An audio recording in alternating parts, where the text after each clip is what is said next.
I want to welcome you to the committee hearing this morning. I'm joined by Councilmember Cardenas.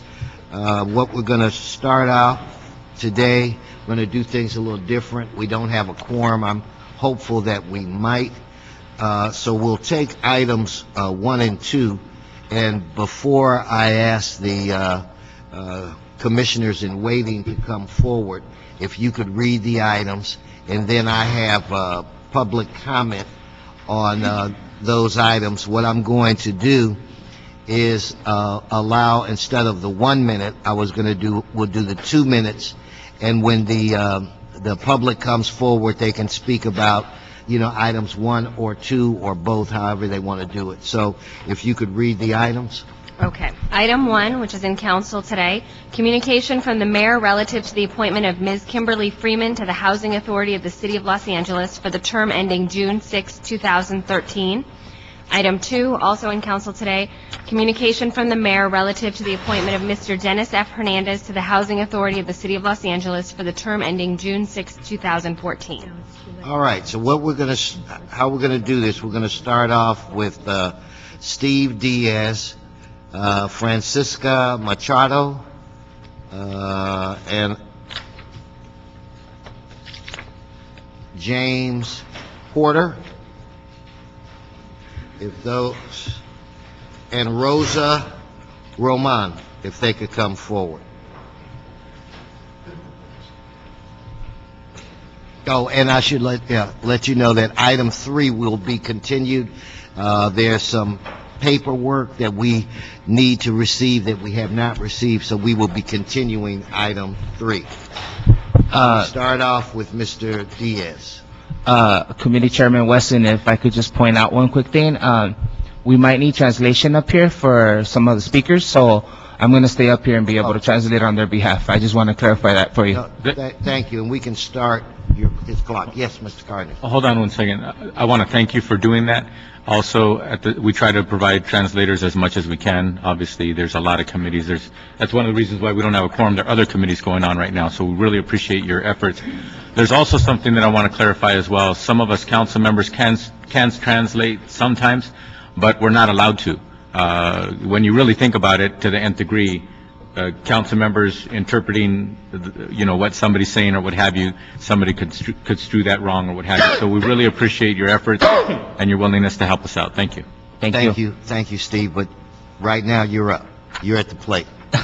Good morning, Housing Committee. My name is Steve Diaz, and I am a member of LA CAN. LA CAN is here today on behalf, along with the LA Right to Housing Collective, to ask that the possible appointees of the 2 HACLA commissioners do not move forward. The reason why we're asking that these 2 commissioners do not move forward is because we're asking for tenant participation in the current selection of the commissioners. We understand that the mayor's office and that the city council has to do the government's business in a timely manner, but with the current crisis going on at the Housing Authority, we would like to respectfully ask that these commissioners do not move forward, taking into account that the commission needs a group of people that are fully committed to working not only with tenants, but all the interested parties to ensure that the Housing Authority comes to the standard that is needed to ensure that they're being able to compete for the federal monies that are going to be needed to be competed for in the coming year. With that, I would like to submit a letter for the record stating our position, and thank you very much. Okay, thank you. Francisca Mercado? Or no? Okay, then, is it you, Mr. Porter? I guess that's... Yeah, Mr. I guess Porter? so. It's you. All right, now. And then Ms. Roman. All right. My name is James Porter, and I'm a HACLA tenant. I'm here today to express our profound disappointment with the major recent nomination process for Commissioner of the Housing Authority of the City of Los Angeles, HACLA. First and foremost, there was no process for community input into this nomination. Also, the mayor's staff acted in a deceitful manner when community with our representative during this process. During the meeting on various occasions with the mayor staff of this issue, we were told that the mayor would not be replacing commissioners until the investigation was completed. The day after that, the resignation was submitted. The mayor announced his nomination. Clearly, candidates were interviewed and decided upon before the commission resigned, while at the same time residents were told that this was not happening. Given the recent history of Hackler and the need for knowledgeable and accountable commissions to move forward out of a period of corruption, incompetence, and scandal, this process is even more unacceptable.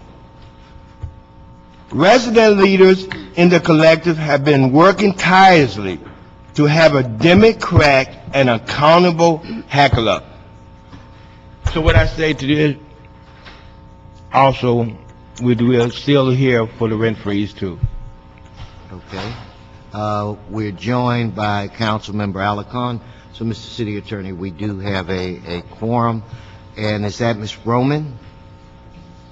Buenos días, mi nombre es Rosa Román, yo vengo de San Fernando Gardens, del Valle de San Fernando. Good morning, my name is Rosa Roman, and I come from San Fernando Gardens in the San Fernando Valley. Yo quisiera hacer una petición muy especial, que yo creo que esta petición ya es muy avanzada porque la hemos venido pidiendo por mucho tiempo. I would like to make a request, a petition before you. This is a petition and request that we've been asking for a very long time. Porque les hemos pedido a todos los directivos de diferentes formas que nos permitan a los residentes tomar participación en estas decisiones que ustedes hacen de poner o quitar comisionados. Which is, we've been asking numerous directors, staff, and other people to participate as residents in the decisions that you're making in the selection of housing authority commissioners. Porque creo que como residentes nosotros somos su escudo de todos ustedes que están sentados dirigiéndonos. Entonces lo menos que ustedes pueden hacer es darnos esa oportunidad de ser partícipes en estas decisiones. Because I feel as residents, we're directly impacted by all the decisions that you guys are making. So I respectfully like to ask that you guys include us in part of all the decisions that you're making. Porque las decisiones que ustedes toman, esas nos van a beneficiar y a veces nos perjudican. Those decisions can as well as sometimes benefit us, as well can sometimes impact us in a bad manner. Por favor, les vuelvo a decir, denos la oportunidad de ser partícipes en esta decisión. Queremos una silla dentro de ustedes para tomar estas decisiones. Que no las tomen ustedes mismos. Que le den la oportunidad al residente. Once again, I would like to ask for the opportunity as residents to participate in these decisions, as well as that we have a seat at the table to ensure that our voices are represented in the decisions that you guys are making as well. Gracias. Thank you. Thank you. Okay, Rongelio Sotelo, Wesley Walker, Pam Walls, Sandra Abando.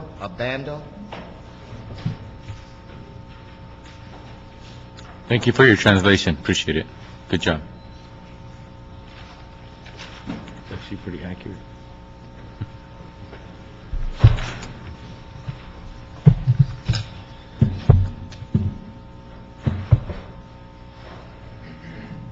Okay. I called 4, we only have 3, so who's missing? Okay, so that, Mr. Walker? Yes. You would be first. Okay, my name is Wesley Walker, and I'm here with L.A. Can and Right to Housing Collective. We're here to ask the city council members to represent us because the mayor lied to us. And we need help in this manner here. Recommendations to the Human Rights Collective must be fairly and openly considered by the mayor, not only because it is a fair thing, but because it's a smart thing to do to give housing crisis. The housing crisis today, you know, we have a housing crisis. And then the growing federal budget concerns as well. So we need new blood on the committee, not only because the resignations and everything. We need new nominees, some new blood. Take your time, Mr. Walker. You're rolling. Okay. Don't be nervous. You're good. You're good. Okay. We need new blood on this on Heckler, because as you know, there's been a lot of things in the news that rightly is not right, and we need people that's already that's there, that knows the ins and outs of what's really going on in Heckler. And we're asking the mayor to recommend people that's in residence and what have you. Our recommendations to lay the current nominees for Heckler Commission into a transparency process for the selection of the nominees, including residents' input and completion, to support the appointments for an entirely new commission that is committed to government, funding housing, representing the interests of the residents, and highly qualified and knowledgeable. That's what I'm saying. We need to have knowledgeable people on the committee that knows what's really going on. You appoint someone there that don't know what's going on, how could you get anything done? I got you. All right, well, thank you. I gave you a few extra seconds, and you really were rolling at the end. So next time you come back, I think your nerves will be better, and you good testimony. So that's Ms. Walls, right? Yes, good morning. My name is Pamela Walls, and I'm a member of Los Angeles Community Action Network. I'm very angry, and I'm very frustrated, and I am disgusted with the mayor. I'm a Heckler tenant, and I am appalled of the low-down, dirty, backdoor politics from the mayor's office. The process of nominations on several meetings with the mayor staff, we were told that the mayor would not be replacing commissioners. Excuse me. We were told that the mayor would not be replacing commissioners until the investigation was over. The very next day after resignations, the mayor made his nominations. The mayor needs to be held accountable for his deceptive behavior. The Housing Collective opinions and list of qualified candidates were totally ignored. We need commissioners that represent the tenants of Los Angeles. I ask that these two new appointees to the Housing Commissions not go forward, for the simple fact that all of the meetings, all of the time that we spent with the mayor's staff, all of our suggestions, all of our comments, all of the rhetoric, all of the conversations were ignored. The Heckler tenants mean nothing. We need someone on the Housing Commission that is committed to the government-funded housing and knowledgeable about affordable housing. We thought and we had hope, because of the mayor's staff, that they were going to listen to us. They said that they would look at our list and that they would help us in appointing someone from the list. That was totally ignored. So that's why I am frustrated this morning, and I believe that the mayor should be held accountable. Thank you. Ms. Abando? Buenos días. Mi nombre es Sandra Obando, he sido pues líder comunitaria en mi comunidad de San Fernando Garden, yo vengo del Valle también, y he sido líder comunitaria por 25 años. Good morning. My name is Sandra Ovando. I also come from San Fernando Gardens in the San Fernando Valley, and I have been a community leader for over the last 25 years. Y pues igual que mis compañeros estamos pidiendo lo mismo, que pues que nos involucren en el proceso, no estamos oponiéndonos, simplemente que los residentes ya es hora de que nos envuelvan en los procesos que se hacen, ¿no? Porque pues Similar to my friends and everyone else that has spoken, I'm here today to ask that you include us in the process, because as residents, we should be included and impacted as well, excuse me. porque necesitamos un cambio y que sea positivo para nuestras comunidades. Eso es lo que estamos pidiendo en realidad. Como dijo mis compañeros, no, tuvimos varias juntas y pues no se nos tomó la atención. Because we need real change, and positive change in our communities. Like other people have said, we have had numerous meetings and our voices weren't taken into account. Fuimos varias veces con los representantes del alcalde y pues queremos eso, un cambio y que nos envuelvan en esos procesos los residentes. And we met with the mayor's staff, for example, numerous times just to show how we were trying to work within the process. And just to say again, we want to change, we want to be involved in the process as well. Muchas gracias. Thank you very much. Thank you. Steve, one question. I didn't do it. And I believe you. Did you meet with the mayor or the mayor's staff? The mayor's staff. Okay, thank you. Who was it? Mayor's Staff. No, but who was the mayor's staff? Matt Koretz, Christopher Peterson, and Rebecca Ronquillo. So 3 of them. Okay. Yes. Thank you. Muchas gracias. And at least, I believe, 4 or 5 times as well. Thank you.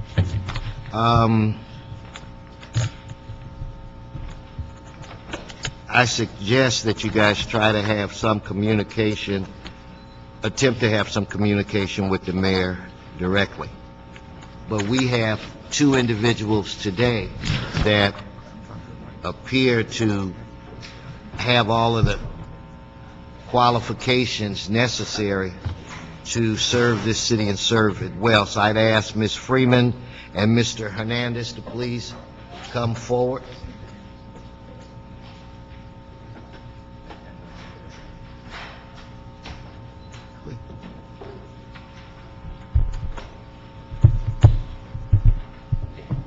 So basically, I want to ask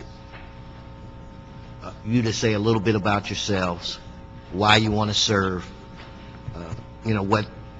why do you feel qualified to serve, and just, I'd like to get your feel on some of the statements that were made by the public today. So with that, Ms. Freeman, I'm gonna let Mr. Hernandez break the ground here, so you can get a feel for what he has to say. And if something that he says the crowd boos, then you know not to say that. So, since you go way back, as you and I chatted before this committee hearing, I'm going to let you go first, Mr. Hernandez, and welcome. Good morning, Mr. Chairman, and thank you for the opportunity to step into this. Oh, wait, let me stop you for 1 second. We're being joined by Council Member Jan Perry. So that. Thank you. Good morning, and good morning to the committee. My name is Dennis Hernandez. I have been an attorney for almost 30 years, going back to my days with Congressman George Brown, and it's a nice segue to introduce myself, to talk about Congressman Brown and his service to the community. He really did teach people by his leadership about public service, about being a member of your community, and about giving back. And that is one of the reasons I'm here today. I have been a commissioner for other commissions, most recently on the Taxi Commission, and prior to that on the Board of Information Technology Commission, BITSI. And through that experience, I think I come with a set of skills to listen, be a good listener to the community, understand their concerns, and attempt to effectively communicate those concerns as a commissioner. I have, as in my practice, done a lot of pro bono service, some of that involving low-cost housing, so I feel like I have a familiarity with some housing issues. I also was a deputy city attorney early in my career, where much of my work in the criminal division there was in Skid Row, and had a chance to see from the ground up some of the issues involving the chronically homeless. I hear what the members of LA Can are saying. I hope that I can be a good listener to hear their concerns. I hope that I can meet with them at an opportunity, the appropriate time to hear what they have to say and to be available when needed. Thank you.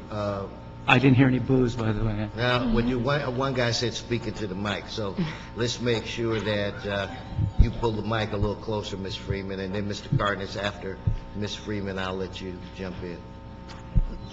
Excuse me. Good morning. I'm Kimberly Freeman, and I'm actually a lifelong resident of the city of Los Angeles. I grew up in Mid-City. I attended LA Public Schools, and I've been working for Southern California Gas Company my entire career.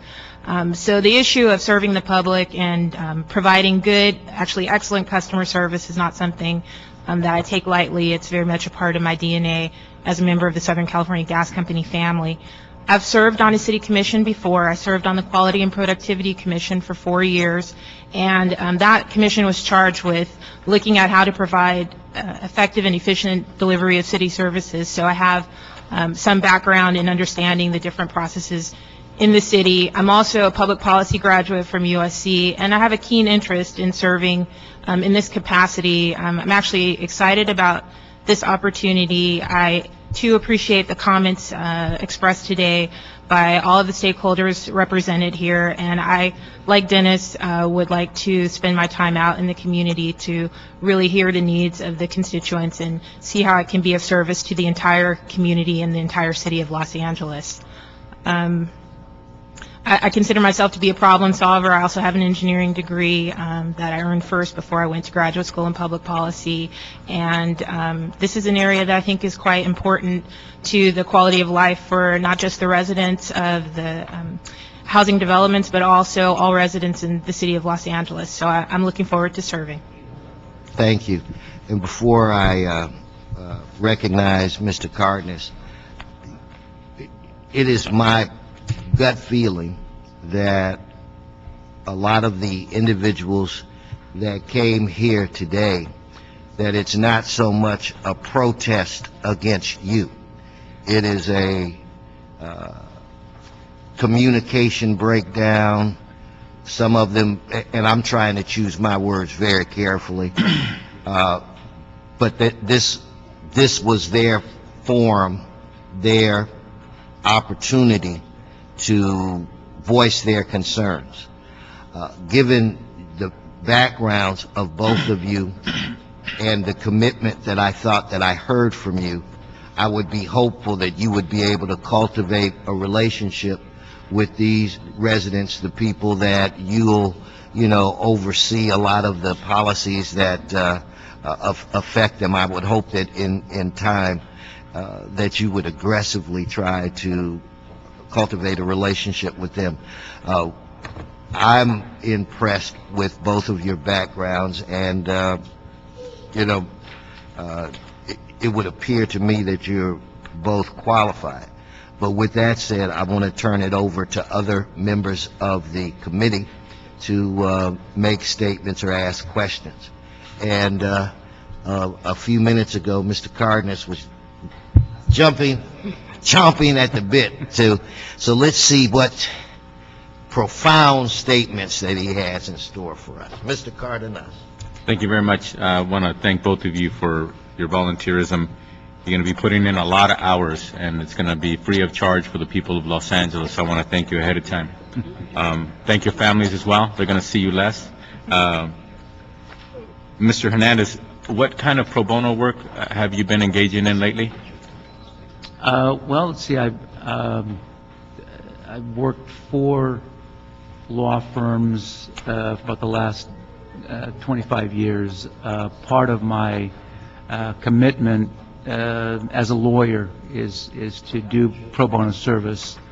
I've done work for public counsel as a volunteer attorney.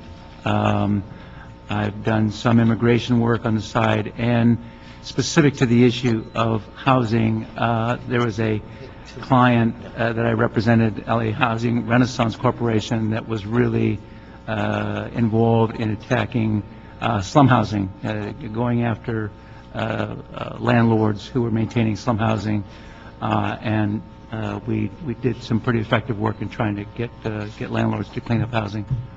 So you basically volunteered your time in the past to help tenants who perhaps been aggrieved or have an issue with their landlords, et cetera, so you actually... Let me stop you for a minute. Is it just me? Is anybody else hearing something going He's ding ding? translating in Spanish. The ding ding? No. Is it? Nobody else heard that? No, nobody. And then I'll. You're reliving your days. Wait. What now? The alarm keypad is beeping at the back of the room. I've already made a call. Okay. No, I just wanted to make sure I wasn't the only one hearing it. Sorry, Mr. Gardner. You got kicked back on the medication. Okay. I didn't know. Could have been. Yeah. Ding, ding. Yeah, laying on the mat. So, Mr. Hernandez, you have engaged in not only working with, but defending tenants when they've had situations where perhaps they've been aggrieved by landlords, et cetera. That's correct. In legal matters. Well, that's good to hear, because that's a great background to have when it comes to being on this board. Looking at both of your resumes and experience, it looks as though you're very well prepared, and your background shows that you avail yourself very much of the issues that you're going to be handling being on the HACLA board. But one thing I want to ask you on the record is, are you planning on making yourself available to talking with and hearing your constituents above and beyond the meetings themselves? And obviously all the documents you're going to have to read, but actually talking directly with some of the constituents as they ask for your time and request of your time? Absolutely. On my part, I'm available to meet. I want to learn the issues from the ground up, from all the different organizations that have interests and concerns about the programs managed by HACLA. As much as possible to get out, see the projects that are out there, to understand the concerns, whatever we need to do to fully understand and engage in these issues, I'm prepared to do. Ms. Freeman? Yes, I too look forward to working with many different stakeholders in my job. That's what I do, is go out and work with the community, so I feel like I have that opportunity right now, and I look forward to continuing it. Okay. Thank you very much. Mr. Alarcon, who has 56 questions. 26. 26. And I'll pass them on to the board members. The director just got fired. A couple board members were pressured out of the board. The agency has gone through turmoil over the last 15 years, eliminating their police department under some very questionable circumstances. There's sort of been a clear separation between the administration and the people that reside there. And the most important question to me of any new board members is, will you be responsive to your constituency and not to the bureaucracy? Will you be skeptical of the bureaucracy? Because all this stuff didn't happen because of the residents. It happened because of attitudinal issues. It happened because of policy issues that were being thrust on the community without a clear democratic process. So will you be responsive to your constituency, who are the residents that are to be served? Councilman Alarcon, the public has to have confidence in this commission and in this agency, and I think one of the tasks that I feel committed to is ensuring that the confidence is maintained. I have talked to the staff about what can we do here to address some of the concerns that you raised. Should we be looking at reviewing the ethics rules? Should we be looking at the policies and procedures to make sure that they are above board, that they are clear, and that people are accountable? And staff has assured me that, yeah, they're doing it, and we'll continue to do that. You're absolutely right. This is a unique commission in the sense that it serves the direct needs of the public, and to that extent, I think we do need to, as commission, need to focus on the confidence and ensure that the public has confidence that their issues are being heard.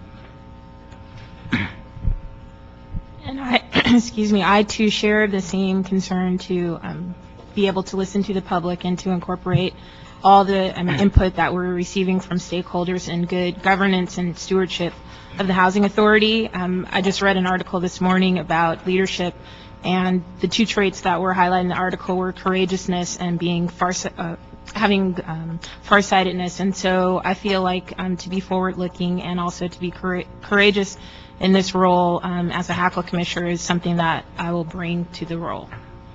Okay, specifically, when I spoke to the issue of democracy, will you support posting the board meetings on the web? I mean, they post them at the building on Wilshire Boulevard, but they're not posted on the web. Will you support providing email agendas to the public so that the residents would have direct access?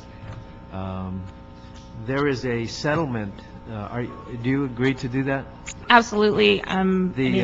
There's a settlement that was approved by the previous board, and it has to do with the Brown Act violations, and the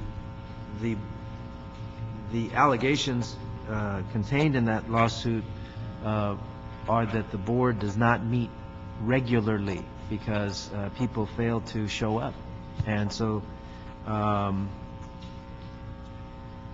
there is a settlement that's been sitting there that hasn't been passed because they haven't been able to meet.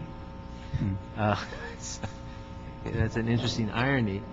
Do you commit to press that settlement out and urge that issue be resolved as quickly as possible? But more importantly, do you promise to attend meetings and ensure that you're not breaking a quorum? Absolutely. No, taking this oath requires us to be active participants, and I think the most basic part of that commitment is showing up. So absolutely, I think that for me, I will attend the meetings as scheduled. Obviously, there are times when meetings have to be rescheduled, but we'll keep that to a minimum to ensure that we're meeting when people expect us to address the concerns that they have. On the Brown Act issue, I do advise on Brown Act issues. That's one of the areas of my practice. So I'm very familiar with the Brown Act, and it seems to me that posting on the website is a minimum that we should be doing. I agree with the posting on the website. It seems current with other commissions that post their information electronically. And as far as attending meetings, yes, that's one of the things that you have to, I guess, incorporate into your planning when you agree to serve, is how you will arrange your schedule to be present at meetings. Now, we've had... You really do have 26 questions?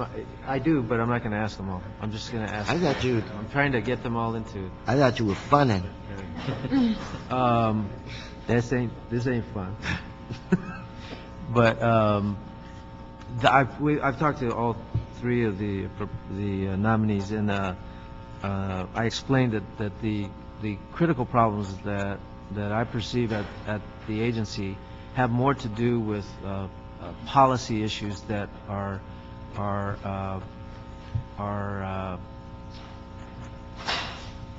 involved in the complexities of Washington, D.C. So you have very conservative elements who are pushing privatization of our housing, as well as pushing people to get jobs, notwithstanding their needs to take care of their children, welfare rights issues that are being ignored by certain elements that emerged during the late 90s. Some of those elements still exist at HUD, and yet they become problems because the previous director would try to incorporate those kinds of policies into the plan for the agency, and yet the majority, and in fact Congress, for example, on the issue of Petra, Congress never produced a bill to authorize the HUD to carry those kinds of policies.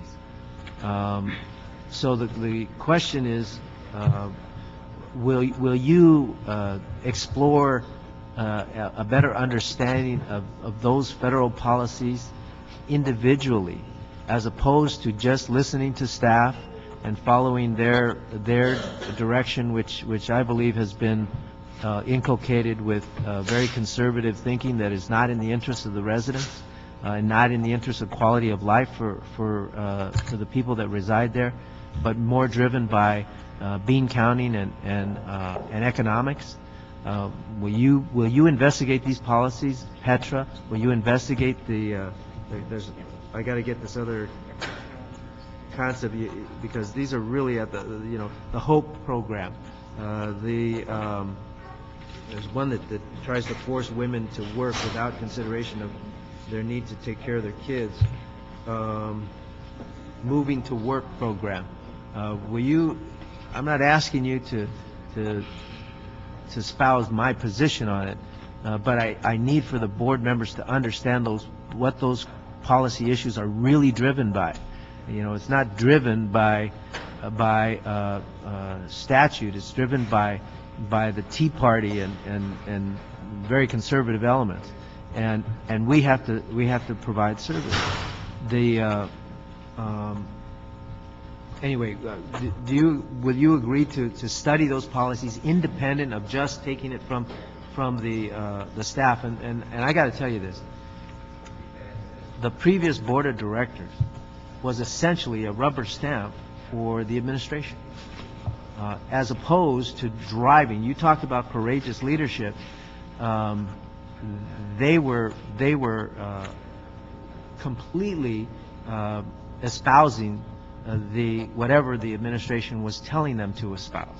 They had no independent thinking whatsoever until it became in their interest to get rid of the executive director. They should have taken that independent attitude to listen to the residents more carefully, because the residents and their advocates had a much keener understanding of the policy issues than the board did, and that's why they're leaving, and that's why more will leave. So I'm asking if you would commit You're both super intelligent people. The third nominee is also, but I'm asking if you would commit the time to do the research and truly get to understand what is behind the policies of HUD and this Bush administration privatization effort, and really understand that in the context of trying to develop a better quality of life for the residents of Hacla. Absolutely. I think it's important that we come at this with a sense of independence, that we consider what are the most dynamic developments in the area of public housing. Public housing has been a commitment of the state, federal, and local government since the years of the Depression, and we really haven't had fresh thinking. I want to explore that more deeply. I want to understand what the role of the federal government is. I want to be open to the thought leaders in the field, not just tied to any one ideology. And I actually teach part-time in the public policy school at USC, so one of the things I enjoy most is research on policy, so I'm looking forward to looking into these issues more deeply. Yes, Mr. Chair, Yes. I would like to, I received these questions from advocates of the residents. I'd like to provide these to the new commissioners. I think it actually provides good direction in terms of the kinds of things that you need to have a better understanding of. And so I would ask staff if they would give a copy to each of these. I think that's an excellent idea, and I do think that the questions were to the point. And in fact, I was going to compliment you, but now that I know, I think I have to compliment those. Yeah, you had me going. I do have to compliment those that put together the questions. They were very, very good, very thoughtful. So with that said, without objection, I'd like to recommend that we as a committee recommend before the full council today at 10 o'clock that we approve the nominations from the mayors where it relates to your appointments. But the last thing is we'd like to urge you to have communication with the people, and I think that you'll eliminate a lot of the problems once they get a chance to know you, and if you afford them the opportunity to speak their mind. So with that said, we'll forward these recommendations to the full city council. Thank you. All right. No, thank God somebody took care of the beeping. No, it's still going on. Is it? Yeah, can you hear it? You know, that ain't right. Okay.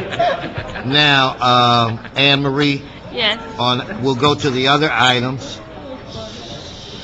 Guys, give me a little silence as you exit.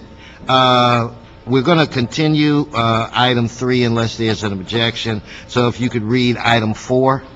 Item 4, CLA report relative to execution of an MOU to negotiate the terms and conditions necessary to implement assistance for the development of the Wilshire Gailey Hotel and acceptance of funding from the developer to commission consultants who will verify the economic impacts and financial needs of the hotel. Okay, on item 4, we'll adopt the CLA report. Item 5. Item 5, CRA report relative to the fiscal year 2010-11 quarterly financial status report for the period ending March 31st, 2011. Okay, we'll receive and file the CRA report on that. Item 6. Item 6 is in council on June 24th, a CRA report and joint resolution and CLA report relative to a disposition, development, and loan agreement with Heritage Housing Partners for the Elmer Avenue project in the North Hollywood redevelopment project area. Okay, on that, we will adopt the CLA report, Correct. and that brings us to item 7. Item 7, motion Zine Labange relative to LAHD with the assistance of the city attorney to report on current rules, regulations, and practices regarding restricting the relatives of any person who is invested in, developed, or managed a housing development or units in the city that receives any public subsidy from living in a unit within the aforementioned housing development. Some questions for staff. Okay, on that item, okay, so let's hold 7. Okay. And let's go to item 8. All right. Item 8 is in council on June 24th. Los Angeles Housing Department and CAO reports relative to requests for approval to issue letters of commitment for Round 2 of the 2011 Affordable Housing Trust Fund and various actions related to the Affordable Housing Trust Fund NOFA. Okay, on that item, we will adopt the CAO report. That brings us back to item 7. So are there staff here to speak on item 7? If you come forward, Mr. Cardenas has a question. Item 7. Any staff here? That's the motion. Is that Labange, the Labange motion? Zine The Labange. motion requesting the housing department to report with the assistance of the city attorney. So they're not intending to report today, it's just to consider the motion. Yeah, I just wanted to ask some questions to help clarify. Now, as in this motion, it recommends that, or requests that language or reporting requirements be tightened up when it comes to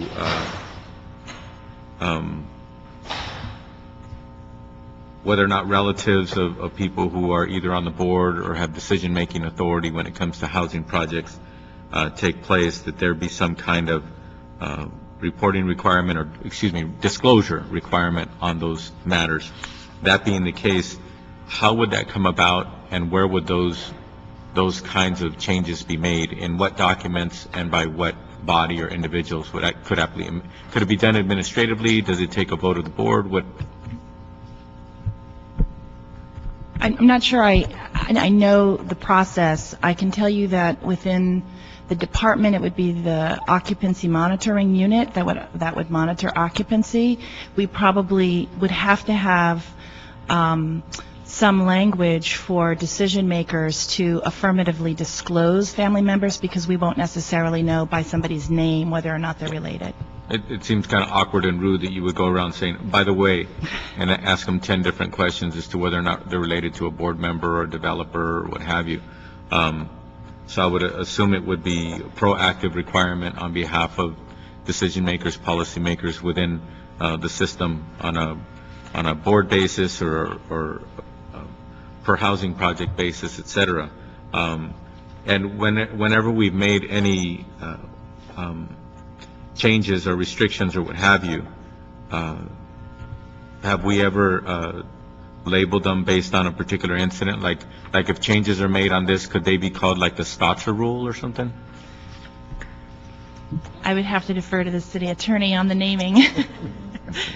I'm sure there's nothing against it. It's just that it was very embarrassing for the city of Los Angeles to have somebody so very involved in housing matters with a not-for-profit organization and being on the board overseeing, matters for the entire city of Los Angeles, to have that come up. And I know that the case is not complete, but there's no question that there were family members of a board member, of a decision maker, a policy maker for certain housing projects and for the city as a whole, that they had family members living in subsidized housing and a particular project that was overseen by this individual. That there's no question about. Now what a judge is going to say down the road or what have you during the investigations, that's for them to determine. But there's no question that there is a fact of the matter that family members of a decision maker were living in subsidized housing units. And it appears to me that it wasn't, the housing project had market rate units and non-market rate units, so it's yet to be clarified as to whether or not those individuals were subsidized. It appears that the housing project was 100% affordable. So therefore, there was some subsidy going on between a family member, a direct family, not just a tertiary family member, a direct family member of a board member. So the reason why I wanted to clarify, kind of say it tongue-in-cheek, but at the same time, it is a bit precedented, at least during my tenure as an elected official during these just over a decade, that we have something that seems so clear, cut and dry, that we need to tighten up our rules. And apparently someone, at least one person, was feeling like that gray area didn't either apply to them or their family, or it wasn't a big deal or what have you. It is a big deal. It really tarnished the city as a whole. It really brought to question whether or not the right hand or the left hand knows what it's doing here in this city when it comes to affordable housing and assisting families and individuals with housing. So when I say the Stotzer Amendment or the Stotzer Rule or what have you, you might think I'm being tongue-in-cheek, but I think that people need to understand that when they do things like that, and when a person like this actually traverses not only being on the board of one particular not-for-profit organization, but also being a part of the decision-making board for the city as a whole, it really has negative ramifications upon how people look at the entire city as a whole. So I'm hoping that we can get some of these tighter restrictions and requirements and clarity on what the requirements are as soon as possible. Does anybody know how long it may take? Is this a year-long process, a 6-month process, a month-to-month process? I think, this Helmy Hisrick from the Los Angeles Housing Department, my recommendation would be to look at the language, the ethics language that is signed by commissioners of the city, particularly commissioners that oversee housing departments. We could take a look at that. As far as the time frame, again, I'd have to talk with the city attorney about what their capacity to review. I imagine it would not take a long time. Well, also, I think it's important that we make sure that there's language in there that clarifies to entities that are actually utilizing dollars that actually are voted upon by the housing, by the board and by the city of Los Angeles, that those organizations understand that that should apply to them when it comes to disclosure as well. How do we go that far? How do we go? For example, if there's an item that's going to be voted on by a board or a commission when it comes to housing dollars flowing through the decision-making authority of the city of Los Angeles, I think it is in order that we can implement language and requirements that disclosure go beyond the HACLA board members, but actually go to the decision makers, excuse me, board members and or interested parties within not-for-profits that are actually utilizing our dollars and implementing housing projects on a year-to-year, 30, 40, 55-year basis. Well, I cannot speak for HACLA. I can speak on behalf of Los Angeles Housing Department. We do monitor occupancy. We do check for qualified occupants, so we check income and eligibility. As far as family members are concerned, it's very difficult for us to identify whether or not someone is related. But see, you're getting to my point. But there is language, I'm sure, that we can implement that would require disclosure on their part, proactive disclosure on their part. Not that we have to go around asking every single constituent that applies for housing, are you related to? It's actually a lot more straightforward for the member of that board or the decision-making individual or the person who's in charge of accepting dollars from the city, that they monitor whether or not they have immediate family members that are taking advantage of or utilizing the benefit of those dollars, of those projects. You get what I'm saying? I do understand what you're saying, and again, I think we would have to discuss with the city attorney's office about what the requirements are for commissioners. You know, as far as an application process, we may look at what the application process is for developers. Right now, we screen for income eligibility and any other characteristics as required by the program. We don't specifically screen for relationships. Yes. Thank you for clarifying. You're absolutely right, but you're totally 180 degrees going in a totally different direction than what I'm talking about. I'm not talking about you investigating. I'm talking about disclosure I interpret this motion as part of this motion as saying we need better disclosure requirements. That's what I'm talking about. Not on behalf of the applicant, but disclosure requirements on behalf of people who are in a position of authority. That's it. Never mind. You know what, I think I that was... appreciate you trying, but I'm in the wrong direction. I think it was a good discussion, and you should take heed to some of the questions that Mr. Cardenas asked, because I'm sure those questions will be asked again. So as you move forward with this, maybe you can try to incorporate some of his concerns so that you eliminate some of the questions that you're asked, or that you at least know some of the answers to those questions. So with that said, we will adopt this motion. Could I Mr. Alarcon, ask a question? Just, we will not adopt this motion yet. I would have thought we already had rules in place. Part one of this motion actually asked us to lay out what rules we have now that would have prohibited an illegal allocation of a unit to a family member. I mean, don't we have rules in place for that already under our ethics rules?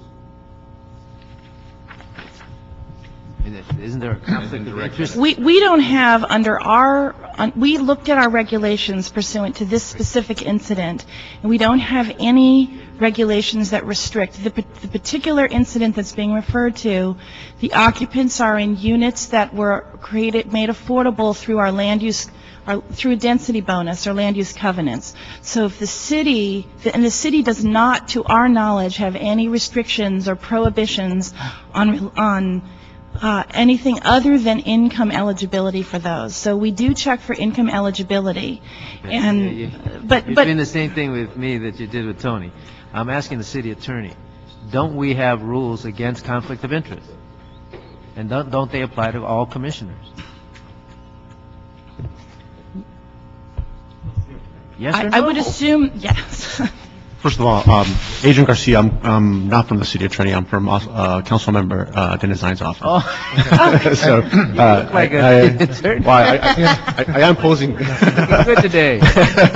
But no, we're supportive of the motion. Obviously, the motion asks for to look back at those policies. Who can I ask? I mean, It would appear Mr. City Attorney. I haven't been personally involved in this, but I think what may be creating a bit of confusion is that this was an LAHD project involving density bonuses, whereas the individual involved was a HACLA commissioner, and so there was a disconnect. There was no relationship between her position as a HACLA commissioner. I understand that. And the project. That's why I'm but it asking was as the a question. developer. Don't we already have rules in place against conflict of interest Yes. for commissioners?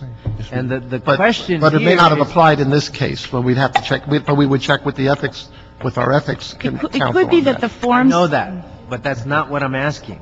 You know what, Mr. Alarcon, I don't know if they, in fairness, not yet to them, I don't think they have the answer. No, Period. but here's my Period. point. Here's my point. We're looking at the wrong thing. If there was an illegal act, it would have been relative to undue influence of a board member that allowed for a relative to get an apartment. We have no idea whether that undue influence was present. Correct. But the issue of whether we have rules against it, and there are statutory provisions that disallow that kind of conflict of interest. And I think this motion, begs those questions. Well, the first part... And that we should get the answers. The first part, it merely says what rules do we have in place. Right. But the second part says what recommendations do you make, and I'm just saying I don't want us to go off on a wild goose chase. If we already have rules, then it's just a question of tracking and implementing, not so much a question of creating... That we do disclose, I disclose as a senior official within the city on Form 700 any financial interests I have. I don't know that form is the appropriate form, but that something along those lines may be the appropriate But type of... Helmy, that's a That's partial Tony's question. answer. My And question so you is may going not to- want, you may want to just That's not, That's you're not not the giving us the answer. Yeah, So I- the issue is whether or not a commissioner unduly influenced somebody through some kind of act to get her sons an apartment. That has nothing to do with disclosure. So whether or not what was she going to disclose? After they got the apartment, she's going to redo her form? I mean, come on. I mean, that's not the way it's going to work. The question is whether she contacted the manager of the apartment, or influence her sons to put different information on the application, or cover it up for them, or something like that. But it has, so I'm just saying that we have rules against that already. I just don't want us to go off on a wild goose chase to look for new rules. And let me just say this. Not necessarily. If they have good recommendations, then I'll certainly support it. Let me say this to Mr. Zines, staff guy. You've been here, you've heard this. You need to make sure, I mean, if this is your boss's desire, I think you need to make sure all of the concerns that were mentioned here are incorporated when we get to the final results. Absolutely. So there are no more. And we'll work with the housing department as well. Make sure Okay. that you're. Well, it should be a collaborative. Yeah. So if there are no more questions, I think now we will adopt that motion. Anne Marie, is there any more business before this committee? No, there's not. This committee is adjourned. Thank you.